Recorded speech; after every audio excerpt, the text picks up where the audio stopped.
Assalamualaikum warahmatullahi wabarakatuh. Halo teman-teman semuanya, apa kabar? Semoga teman-teman dalam keadaan sehat selalu ya. Amin. Perkenalkan, nama saya Yulianti Fadila. Saya adalah seorang mahasiswi dari Universitas Pancasakti Bekasi, berasal dari Prodi Akuntansi dengan NIM 29021500050. Dan di video kali ini saya akan menjelaskan tentang deep learning.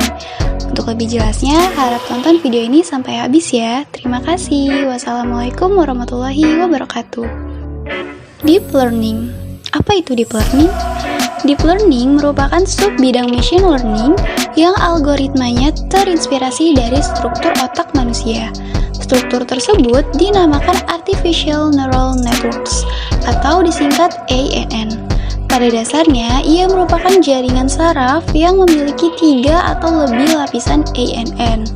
Ia mampu belajar dan beradaptasi terhadap sejumlah besar data, serta menyelesaikan berbagai permasalahan yang sulit diselesaikan dengan algoritma machine learning lainnya.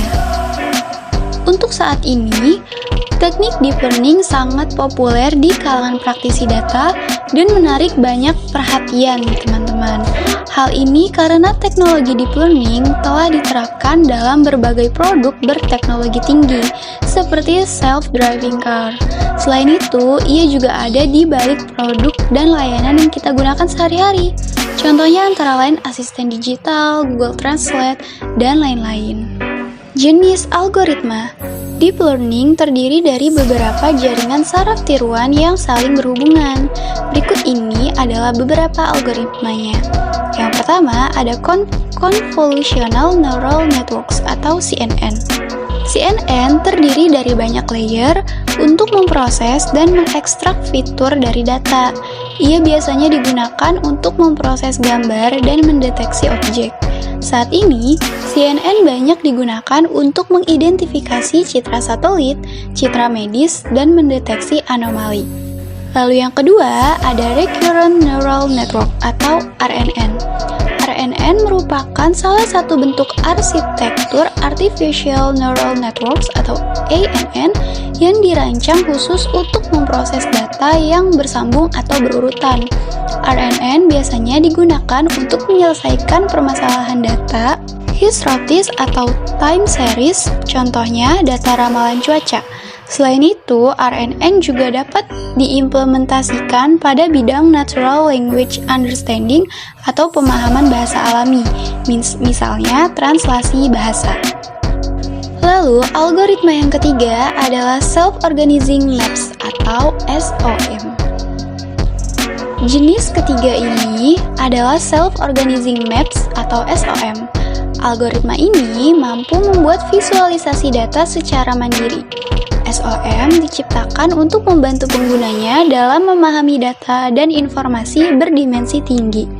Lalu yang keempat ada Long Short Term Memory Network atau LSTM. LSTM merupakan tipe Recurrent Neural Network yang dapat mempelajari data historis atau time series.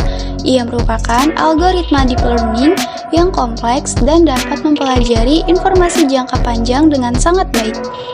LSTM sangat powerful untuk menyelesaikan berbagai permasalahan kompleks, seperti speech recognition, speech-to-text application, komposisi musik, dan pengembangan di bidang farmasi. Berikutnya, manfaat deep learning, yaitu yang pertama, dapat memproses unstructured data seperti teks dan juga gambar. Yang kedua, dapat mengurangi biaya operasional. Yang ketiga, memberikan hasil akhir yang berkualitas. Yang keempat, dapat melakukan manipulasi data dengan lebih efektif. Yang kelima atau yang terakhir, dapat mengotomatisasi proses ekstraksi fitur tanpa perlu melakukan proses pelabelan secara manual. Penerapan. Berikut ini adalah beberapa penerapan deep learning. Yang pertama, ada pengenalan gambar. Teknologi ini digunakan untuk mengenali dan mendeteksi objek pada gambar atau video. Contohnya antara lain, fitur untuk menandai seseorang dalam sebuah foto di media sosial, fitur face unlock pada ponsel pintar, dan aplikasi Google Foto yang dapat mendeteksi wajah. Yang kedua, pengenalan suara. Deep Learning juga dapat mengenali suara manusia dan dapat memberikan respon berupa teks. Selain itu, teknologi ini juga dapat mendeteksi karakteristik suara yang diterima, contohnya pada aplikasi Google Assistant. Lalu yang ketiga, ada Natural Language Processing. NLP merupakan sub-bidang Artificial Intelligence untuk menganalisis, memodelkan, dan memahami bahasa manusia. Teknik NLP digunakan di setiap aplikasi cerdas yang melibatkan bahasa alami. Ia merupakan komponen penting dalam berbagai aplikasi perangkat lunak yang kita gunakan dalam kehidupan sehari-hari. Contohnya, penerapan deep learning dalam bidang NLP antara lain mesin penerjemah, digital assistant, mesin pencari, layanan customer service, dan chatbot. Yang keempat atau yang terakhir adalah deteksi anomali. Deteksi anomali merupakan tahapan untuk mengidentifikasi pola yang tidak beraturan atau tidak sesuai dengan perilaku yang diprediksi. Anomali dapat diartikan sebagai perilaku atau pola yang tidak wajar dan dapat menjadi tanda adanya kesalahan dalam sistem. Teknologi ini memiliki banyak kegunaan, antara lain untuk memprediksi kesalahan yang terjadi pada sistem, pengawasan kesehatan, sampai deteksi penipuan. Baik teman-teman, sekian penjelasan saya tentang deep learning yang merupakan subbidang machine learning yang algoritmanya terinspirasi dari struktur otak manusia. Struktur tersebut dinamakan Artificial Neural Networks atau disingkat ANN. Deep learning yang terdiri dari beberapa algoritma dan menjadi teknologi penting bagi berbagai produk dan layanan yang kita gunakan sehari-hari.